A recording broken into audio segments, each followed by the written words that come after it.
Hey, you're watching The Revenge Ledger. If you've ever had to draw blood boundaries with family, tap subscribe, hit like, and let's dive in. I didn't plan my revenge. I planned a wedding. But when my father stood up at my reception and started begging our guests for money to bail out my brother's third failed business, something in me snapped cleanly, like glass under a heel. I stopped being the quiet daughter, the compliant daughter, the daughter who swallowed every slight and called it love. I picked up the microphone and told the truth. And the truth scorched. My name is Jessica Walker, and at 28 I finally learned what it means to stand up for yourself, even when the people you have to stand up to are your own parents. I spent my whole life watching Mom and Dad bend over backward for my brother Tyler, while I learned to do without. They mortgaged our home for his ideas, ignored my work, and then tried to control my wedding day down to the flowers, the venue, the guest list, even the color of my mother's dress. But that day didn't go the way they scripted. It went the way I needed. I grew up in Oakwood Heights, the middle-class kind of suburb that shows up in real estate flyers with words like cozy and walkable. Our house was a modest 2-story colonial with black shutters and a maple tree that dumped leaves in drifts every fall. In the backyard, the grass dipped slightly where neighborhood kickball games carved a base path into the lawn. Dad was an insurance adjuster, a man of khaki pants and clipboards. Mom taught 3rd grade at the elementary school and could diagram a sentence faster than I could blink. From the sidewalk, we looked like the pamphlet version of family. But pamphlets are glossy for a reason. They don't let you see fingerprints. The first time I understood the rules was my 7th birthday. I wanted a specialty art kit I'd stared at through the craft store window for months. $50, a small fortune. Mom said it was too expensive but promised cake and cousins.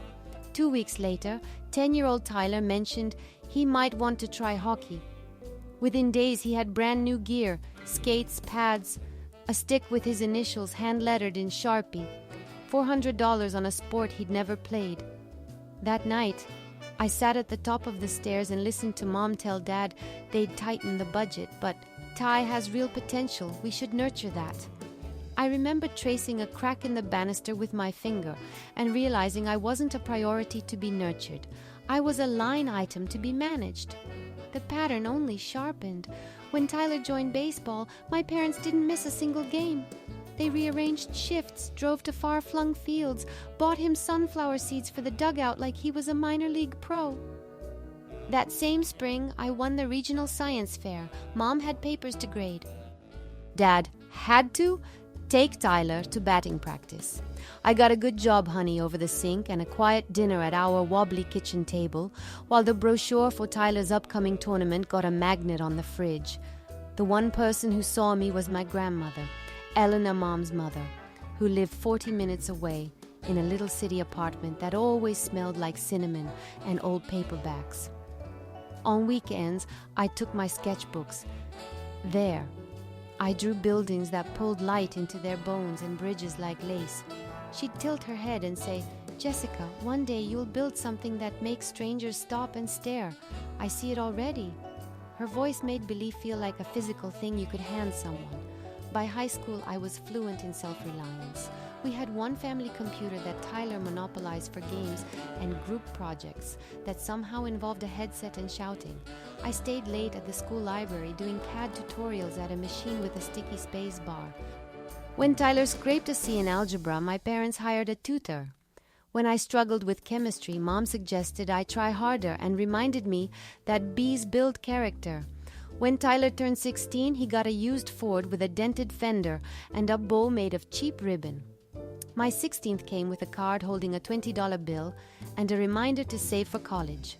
My best friend Megan noticed before I ever admitted it out loud.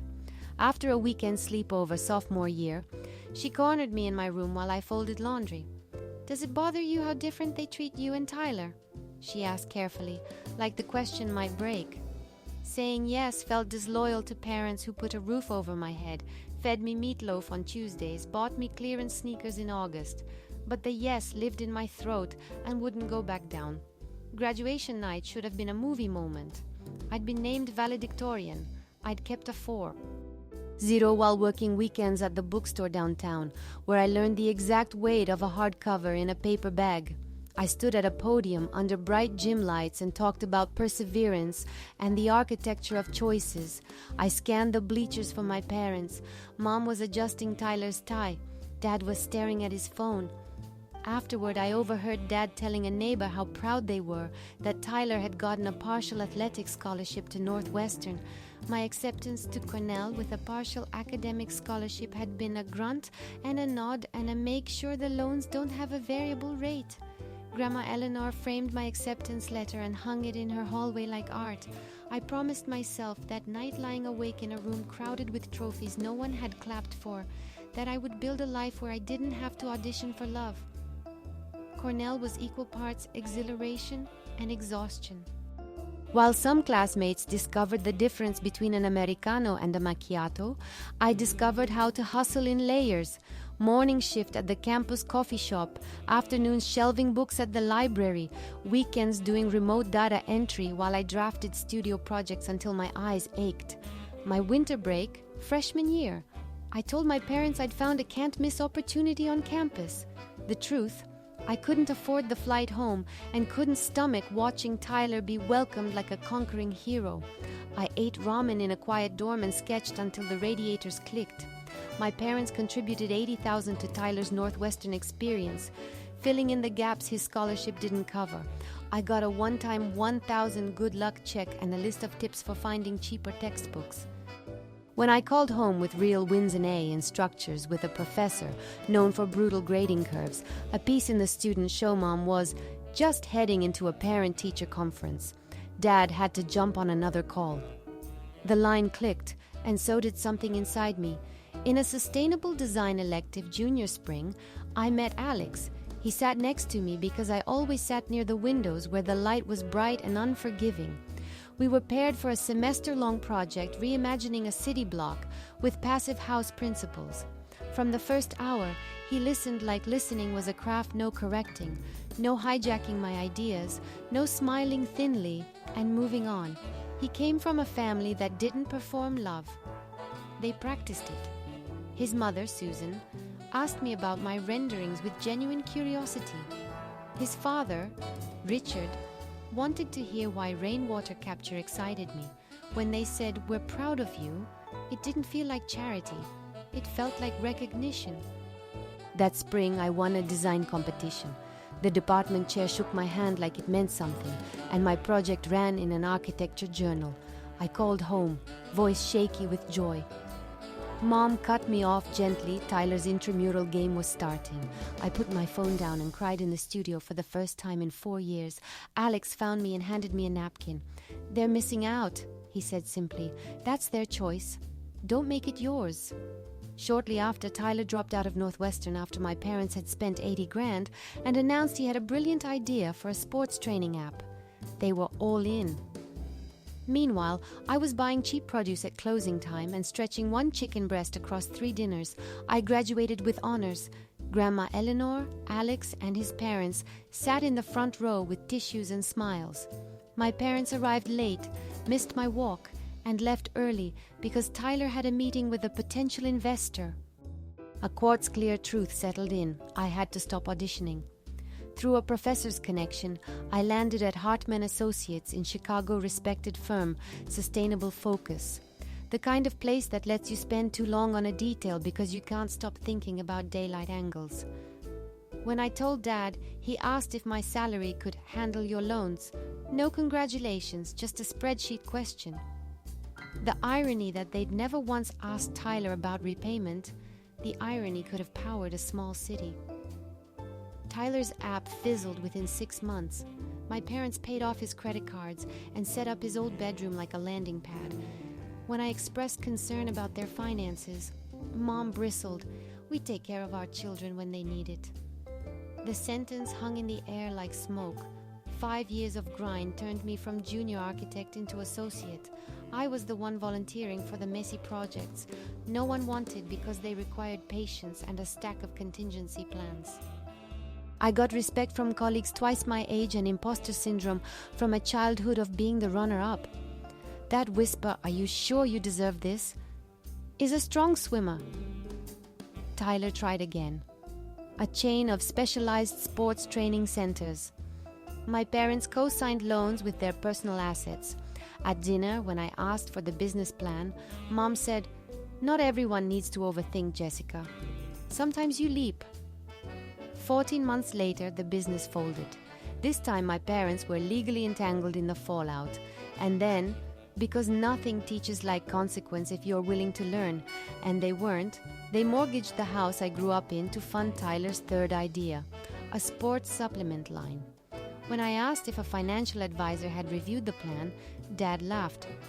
"Designing fancy buildings doesn't make you a business expert." "Has he done market research?" I asked. Mom snapped, "Enough." 2 weeks later, I became the youngest senior architect in firm history. That same weekend, Alex proposed on the Lake Michigan shoreline with a picnic and a ring that looked like clean geometry. It was perfect without being performative. I called my parents. "That's nice, dear," Mom said about the promotion, already pivoting to Tyler's newest pitch meeting. For the engagement, I got logistical questions and no joy. The comparison to Alex's parents who cried happy tears and asked how they could help felt like stepping from fluorescent light into sun. We set our wedding for June at a botanical garden in the city, a glass conservatory as our rain plan, a natural palette of greens and whites, music under trees that remembered more than we did. We were paying for it ourselves. Initially, Mom was uninterested.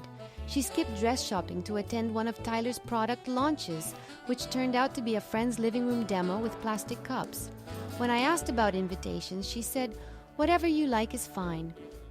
I moved forward with Susan, who cared, who texted me pictures of ribbon choices, who made me feel like a daughter, not a chore. 4 months before the wedding, Mom's interest erupted, synchronized with rumors that Tyler's sales were lagging. Suddenly, she had opinions on everything. The venue was too unconventional. We should switch to her friend's country club. "What if it rains?" she asked, as if a glass conservatory hadn't been discussed 10 times. She hated my dress based on a photo. So simple, I pictured beading. Then came the guest list, 20 extra people, mostly Dad's business contacts and a few potential investors for Tyler. When I gently said no, she called me selfish. 6 weeks before the wedding, she showed up at our apartment with alternate florals she'd already ordered and paid for. Lavish red and gold centerpieces that looked like a hotel lobby in December. "You're welcome," she said brightly. I told her they didn't match our design or anything we'd chosen and that we'd already paid deposits. "We're under incredible strain helping your brother," she said, eyes glassy. "The least you could do is appreciate when we contribute." Something hot and old rose in my chest. "Contribute?" I asked quietly. "To what I actually wanted, or to the picture you wanted to paint?" The conversation devolved and Dad called to say I'd made Mom cry. "If you keep this up, we might not even attend. If you can't respect our choices," I said, my voice shaking, "maybe you shouldn't." 2 weeks of silence followed, broken only by passive-aggressive texts about family first. In that gap, Susan and Alex helped finish our checklist. Susan steamed ribbon and folded programs at our dining table, humming. She hugged me in the kitchen when the house finally quieted and said, "You deserve a day that reflects you." A month out, my parents requested coffee. I went hoping for a reset. Dad didn't bother with preamble. "We're in trouble, Tyler's business." Didn't work. We could lose the house. I felt worry and vindication tangle like two cords. "I'm sorry," I said. "What is your plan?" "We were hoping you'd understand," Mom answered. And then they asked me to downsize our wedding and use the savings to help with their mortgage. $50,000 had evaporated into Tyler's idea. They were 3 months behind on payments. "Family helps family," Dad added, as if that sentence had ever been applied to me. "Let me get this straight," I said slowly. "You mortgaged your home for Tyler without a professional review, dismissed my concerns as overthinking, and now you want Alex and me to cancel the day we've built and paid for to fix it." Mom's mouth tightened. "There's no need to be cruel. Entrepreneurs fail sometimes." "For the third time," I said, and they bristled. "So you're saying no?" Dad asked, incredulous. I'm saying no, I confirmed. I'll help you find reputable financial counseling, but I'm not canceling our wedding. That night, aunts and cousins began texting about selfishness and abandoning your parents. My mother apparently planned to wear cream to the wedding because it's the only dress that fits. And when I asked her to choose any other color, she accused me of policing her. 2 weeks before the big day, my parents crashed our final venue meeting. The coordinator had just clicked through the layout when Mom announced she preferred the East Lawn and needed one more table up front for special family friends. I told them calmly that we were done making changes. We're still your parents, Dad said, voice hard. You don't speak to us this way. They stormed out. I cried in the parking lot, the ugly kind that leaves you hiccuping. Alex tipped my chin up. We are not eloping, he said gently. We're not giving them our day. Not this time. A few nights later, Tyler knocked on our apartment door. He looked tired, older, the edges of his confidence sanded down. They don't know I'm here, he said. Things are bad. Dad's talking bankruptcy. Mom cries in the laundry room so he won't hear. I'm sorry, I said and meant it. But I'm not canceling my wedding to fix choices they made. He raked his hands through his hair. Why do you always have to be so difficult? You've been the problem child your whole life. The sentence was so off axis I laughed. Problem child? I asked. I worked 3 jobs in college while they paid for yours. I built a career while they funded 2 of your businesses and mortgaged their house for a 3rd. I've never asked them for anything. He stared at me, genuinely confused, like we were discussing 2 different families. They gave you everything I had, he insisted. No, I said, quietly certain. They gave me nothing, and you still had everything. That's the difference. The morning of the wedding broke clear and gold. I got ready in a room overlooking the gardens with Megan and Alex's sister, Emma. My dress was a sleek sheath with clean lines that made me feel like myself. Nervous? Megan asked, zipping me up. Prepared, I said. Whatever happens, I know what today is about. Susan came in, eyes bright. You look breathtaking, she whispered. We're proud to call you family. I cried, a small, relieved cry, and dabbed at my face with a tissue so I wouldn't ruin the makeup. My parents arrived 20 minutes before the ceremony, just long enough to be unavoidable, just short enough to be unhelpful. Mom had chosen a dark, dramatic gown that drew eyes. Dad looked like a man who'd been arguing with a mirror. The garden looks nice, Mom said, as if the compliment hurt, though the country club would have been more practical. Thanks for coming, I said, and turned to check with the coordinator. Mom's hand clamped on my arm. We're in the 3rd row. Family sits front. The front row is for the people who supported us, I said evenly. Alex's parents, my grandmother, my mentor. Dad flushed. We're your parents. And you're seated in the 3rd row, I said, and walked away. We said our vows under an oak tree older than every disappointment I'd ever had. Alex's hands were steady. His eyes were warm. For 19 minutes, everything was exactly right. The reception glowed twinkle lights reflected in glass. The green and white palette exactly as I'd pictured. People I loved laughing at tables that felt like islands we'd chosen. Alex's father gave a welcome speech that made me laugh and then cry. Grandma Eleanor spoke softly and called me the girl who built her own bridge. I held it together until then, and then had to press my hand to my mouth. Dad took the microphone next. Alex's thumb found my palm and stayed there. Dad started with a compliment that bent in the middle. Jessica's always been independent, sometimes too independent for her own good. He said I'd done well enough, that Alex seems like a fine young man. Then he lowered his voice like he was telling the room a secret. On a more serious note, our family's facing a difficult time. My son Tyler took a brave entrepreneurial risk that didn't succeed, and my wife and I are in danger of losing our home.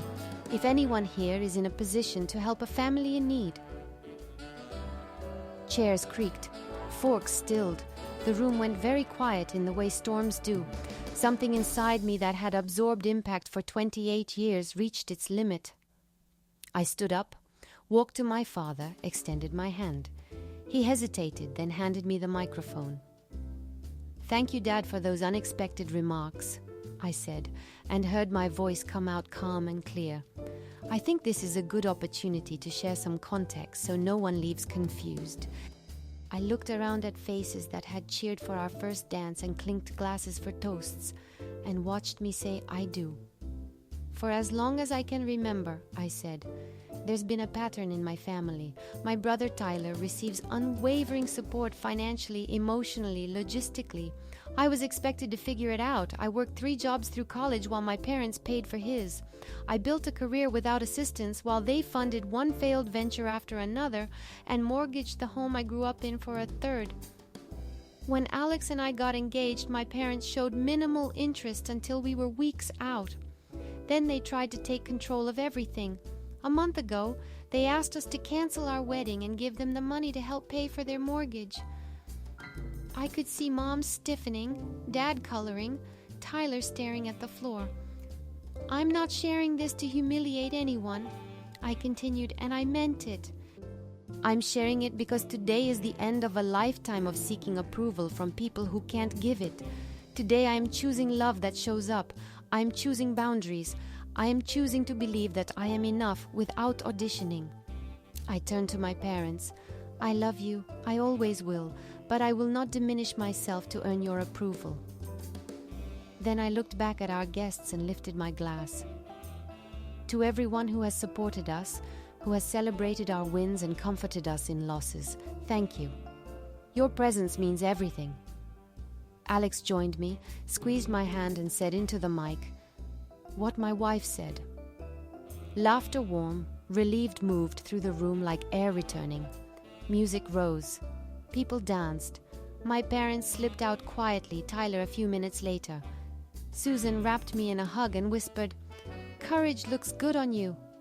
Throughout the night, people I knew and people I just met told me versions of the same story. I lived this too. I wish I'd said it out loud sooner. I wish someone had told me it was okay to stop paying the price for other people's choices. We left for our honeymoon in Greece 2 days later. For 2 weeks we walked through ruins older than guilt and swam in water clear as glass. I learned what it felt like to be at peace without waiting for the other shoe to drop.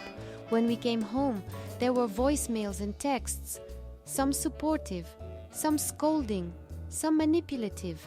My cousin Rachel told me my parents had become pariahs in their social circle for a while, not because I'd embarrassed them, but because they'd embarrassed themselves. Apparently, Dad kept approaching guests even after I took the mic. Consequences arrived like uninvited company and sat on their couch. I focused on our life work that lit me up, dinners with friends, quiet evenings where Alex and I planned a future without asking anyone's permission. A month later, Tyler texted, "Coffee?" I said yes and met a version of my brother I barely recognized, tired, honest, the bravado worn off. "I'm sorry," he said, not looking away. "For everything. I never saw it. Why would I? It benefited me not to. But I see it now." He'd moved out of our parents' house, gotten a retail job, decided to stop taking their money.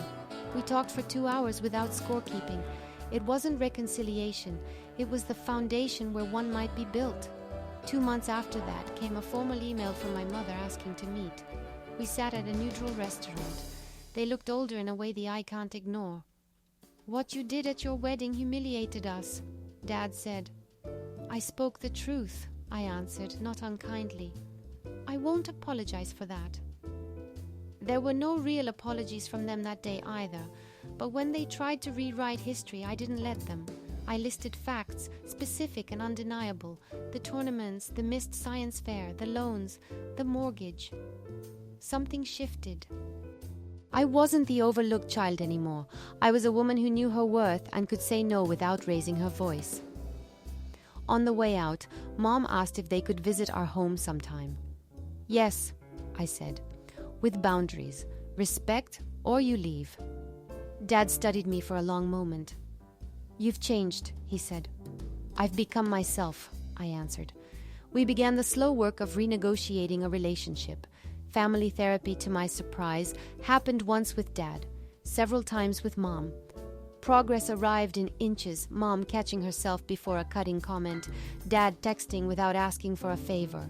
And then, not long before our first anniversary, 2 pink lines appeared on a plastic stick and the rest of my life rearranged around them. Telling Susan and Richard felt like standing in warm rain. Telling my parents was complicated but necessary. Mom cried, this time for a good reason. Dad said congratulations, like the word was new in his mouth. Tyler promised to be the uncle who teaches bike riding and bad knock-knock jokes. I lay awake that night with my hand over a belly still flat and felt fear slide under the door. What if I repeat it? What if I measure love in achievements without meaning to? Alex rolled over half asleep and pressed his palm over mine.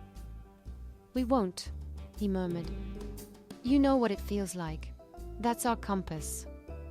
Healing isn't a straight line. There are still days when Mom says something thoughtless and it stings, when Dad compares me to Tyler out of habit and my jaw tightens.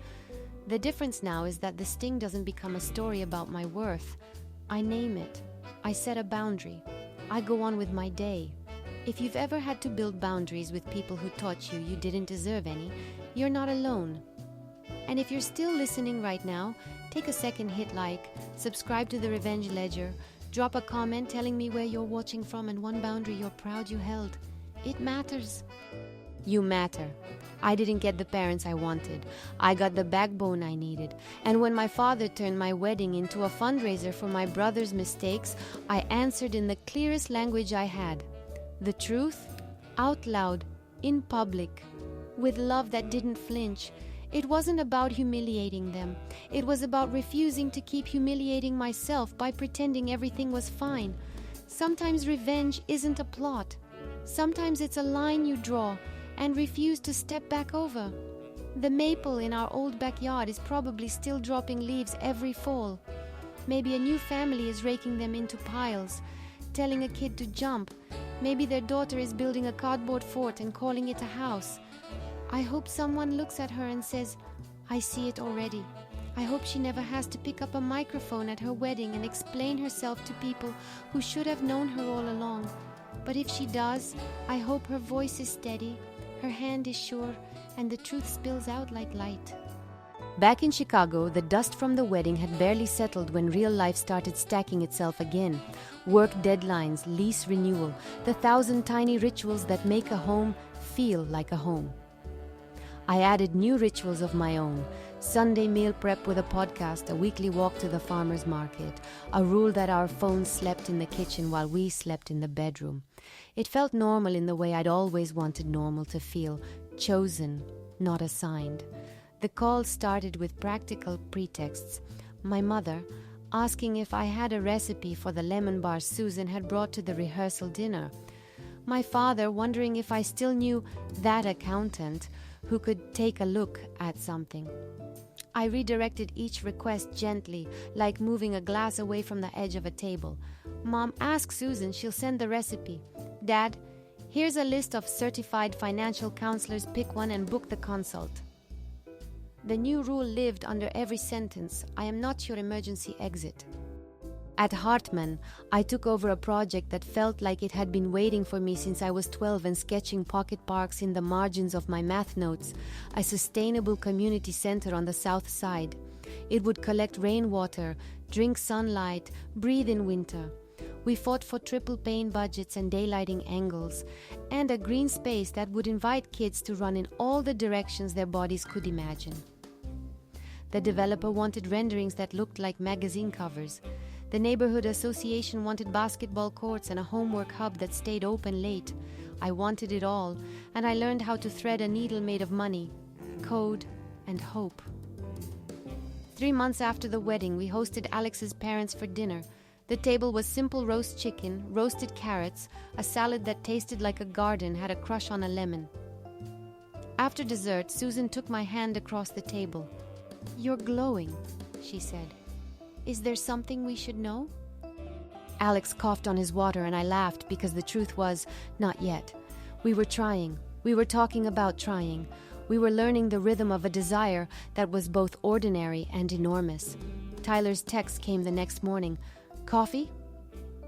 He picked a place halfway between our homes, an olive wood table, and baristas who wrote names like they were practicing calligraphy. He looked honest. That's the only word I have for it. Honest in his eyes, honest in the slump of his shoulders, honest in the way he didn't touch his phone.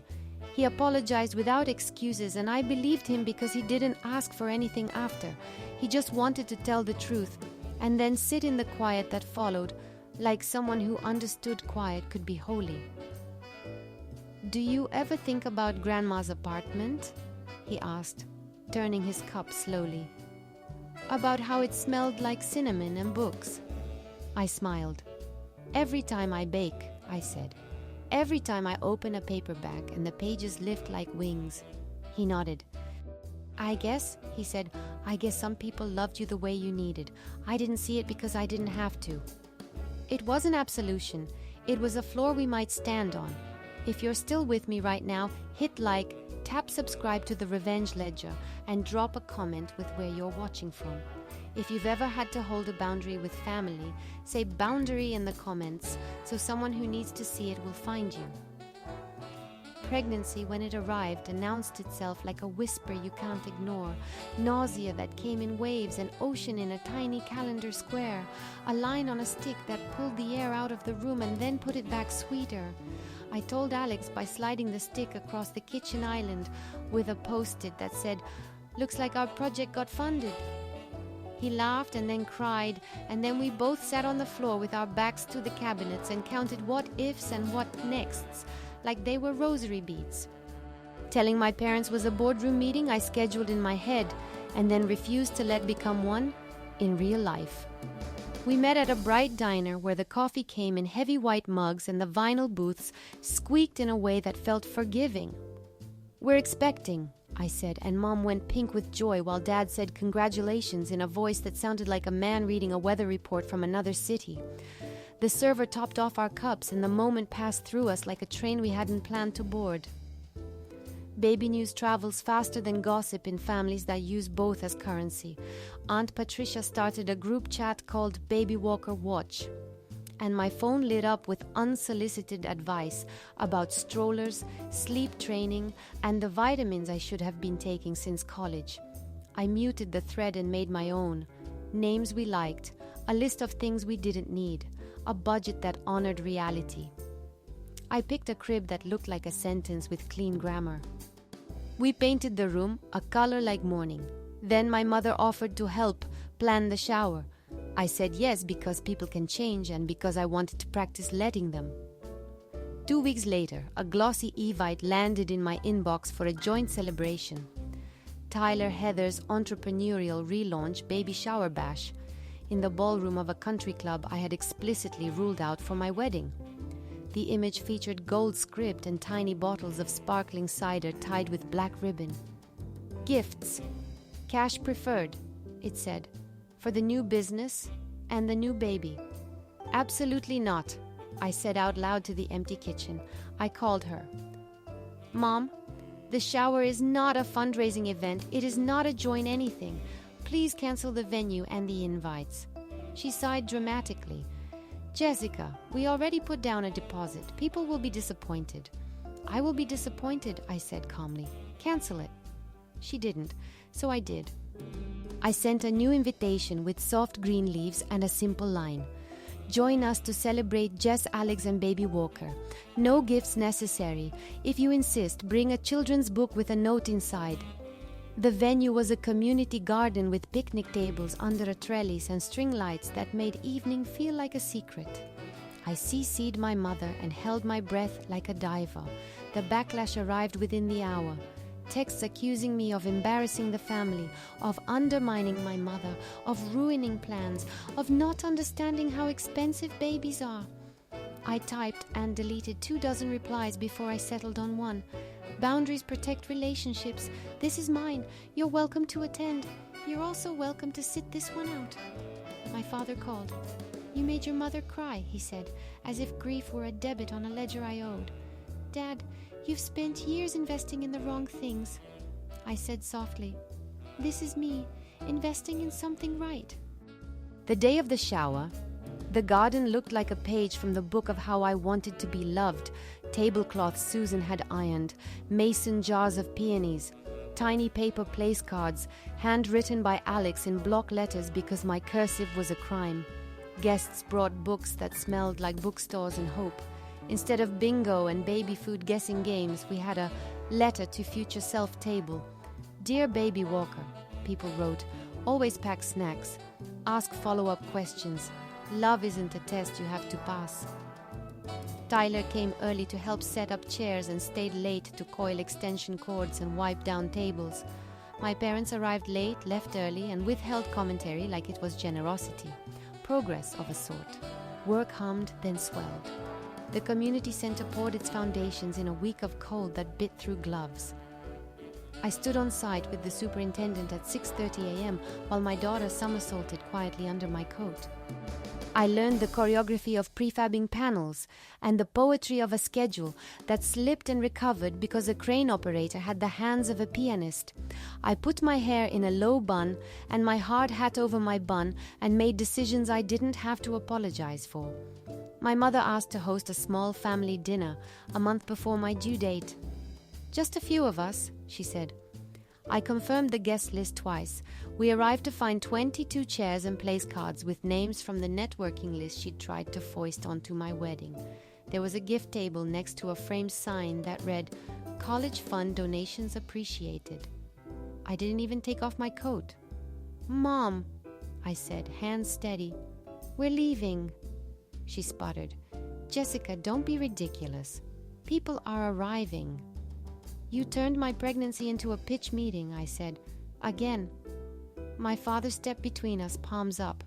"Sweetheart, your mother was only thinking about optics," I said, "not about me." We left.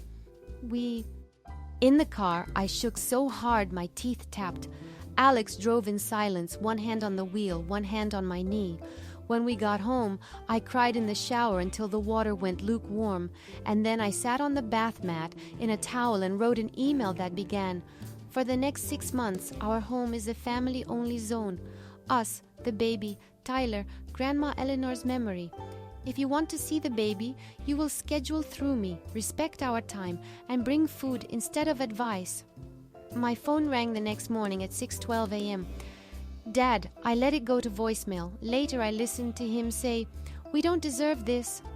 I thought about the word deserve and who gets to use it and what it had cost me every time I believed someone else more than myself. Labor, when it came, started with a contraction that felt like a zipper being pulled inside my spine. We timed them. We walked. We called the hospital and then went anyway when my water broke in a dramatic movie splash that soaked my socks and the rug I hated. The nurse at check-in was the kind of person who could talk a tornado into taking the long way around. "You're doing great," she said 100 times and then 100 more. Alex rubbed my back, whispered numbers, said my name like a prayer that had accepted me long before I accepted myself. I put 2 people on the visitor list, Tyler and Susan. Tyler cried when he saw his niece and apologized to her for everything he hadn't understood. Susan held my hand while the nurse showed us how to swaddle without creating a burrito the baby would roll out of like a loose coin. My parents arrived without permission, tried to charm the nurses, and were turned away because my boundary had a guard at the door with a badge and the authority to say no. Dad texted, "We're downstairs." I texted back, "We'll see you next week for 15 minutes if you can listen more than you speak."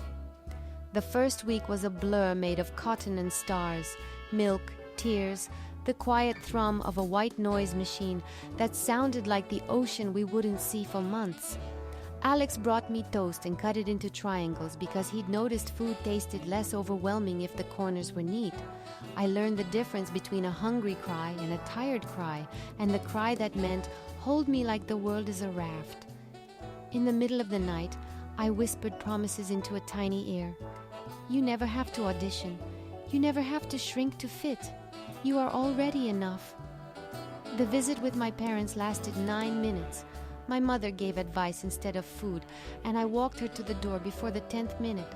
My father stood in the living room and looked at the framed photos on our walls like they were exhibits in a museum where he didn't speak the language. "You've done well," he said finally. It might have been a compliment, it might have been surprise. Letters arrived the way weather arrives. One from Grandma Eleanor, written years before, found in a box Susan discovered while helping me sort baby clothes. It was addressed to my Jess.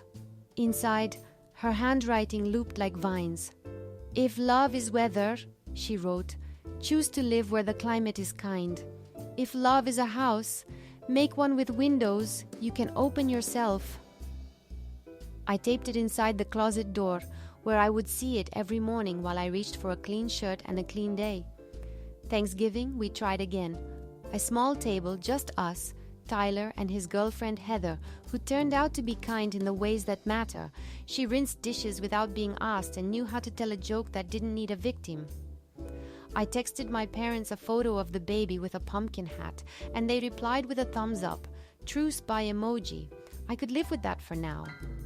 December, the community center opened with a ribbon, the exact shade of the sky, after it snows.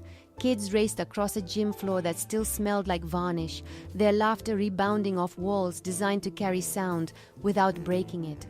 In the homework hub, we installed a table at the right height for a grandmother to lean over a math worksheet.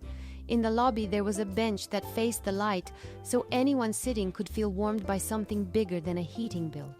I watched the neighborhood occupy the space like it had been waiting its whole life to exist, and realized revenge can look like adding good to the world that tried to subtract you. January brought a familiar email subject line: family meeting.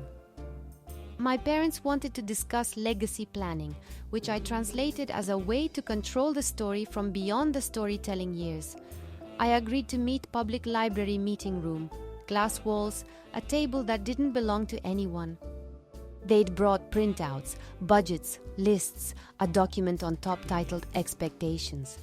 I brought nothing but a pen. "Your mother and I are getting older," my father began. "We need to know you'll be there for us." "I will be there," I said, "in ways that are healthy for me and my family. That looks like rides to the doctor, groceries in bad weather, making sure you have the right professionals in place. It doesn't look like blank checks, unannounced visits, or guilt disguised as tradition." My mother slid the top sheet across the table. "We'd like you to co-sign a small line of credit," she said, "just to have it in case." I uncapped my pen and drew a single line down the page, a column. On one side I wrote, "What you asked of me." On the other, what I needed. Then I made a list, not to shame, but to name. The loans for Tyler, the mortgage, the wedding, the country club dinner ambush, the cream-colored dress, the hospital door. On the right, I wrote the things I had needed and learned to give myself. Respect, consistency, love that showed up, a yes that meant yes, and a no that meant no. I slid the paper back. "I'm not co-signing," I said, "and I'm not the villain in the story you have to tell to make that okay." They sat in silence long enough for me to hear the muffled shuffle of a toddler in the children's section outside the glass. My father finally nodded, a small bow to reality. "We'll do what we can," he said. "That's all any of us can do," I answered. "And sometimes what you can do is stop doing the thing that keeps hurting everyone." If you've been through something like this, if your family meetings felt like courtrooms, if your love kept being invoiced, tell me in the comments what boundary you drew that changed the weather. And if you haven't drawn it yet, consider this your permission slip.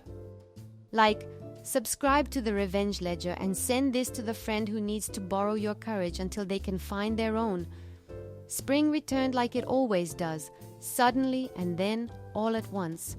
My daughter grew cheeks that could start a religion. Alex and I learned how to dance in a kitchen while holding a baby and a spoon. Tyler got promoted at the sporting goods store and texted me a photo of his first manager name tag like it was a trophy, and it was. He paid my parents back a little each month, not out of obligation, but because it made him stand taller. Heather started a side business teaching kids to skate on Saturday mornings. I designed a flyer for her with a penguin wearing a helmet because joy is allowed, especially after. On our anniversary, Alex took me back to the botanical garden at sunset. We walked the paths with a stroller that rolled like a whisper. At the oak tree where we said our vows, he pulled a folded piece of paper from his pocket. "New vows," he said. "Year 1 promises." He read, "I promise to keep protecting our small life from big storms.